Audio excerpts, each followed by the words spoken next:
Hello everyone. So in this video, we're going to be reviewing Pcex.xyz. So as you can see right off the bat, it is a scam. So right here we have the scam review here on medium.com.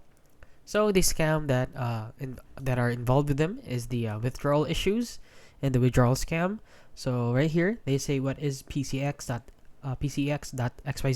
So it is a cryptocurrency trading platform that offers various features such as buying, selling, trading, and you get the gist of it.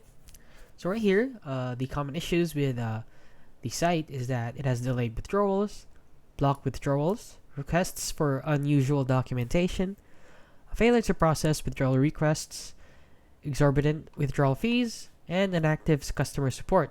So there are also a lot of red flags. So there's lack of transparency, unregulated or offshore operations, promises or of unrealistic returns, inconsistent user reviews, and inadequate security measures. So they also go right here to how to protect yourself from your cryptocurrency scams.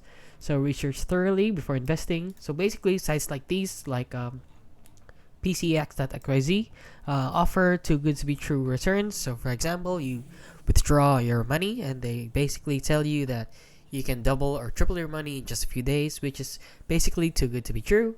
Or sites like these tend to be very young. So for example, if it is very trending or something like new or the new kid in the block, it's more than likely a scam. So they have things like these, like lack of transparency, unregulated offshore operations, promises of unrealistic returns. These are the most common ones. So right here, number one, you can research thoroughly before investing. Never share sensitive information like your card number or your wallet password or username, and consider using a crypto wallet, and use reputable exchange platforms like Coinbase, Binance, and a lot more. So please do not invest in this site. And yeah, that is basically it. So if you found this video helpful, please consider liking and subscribing.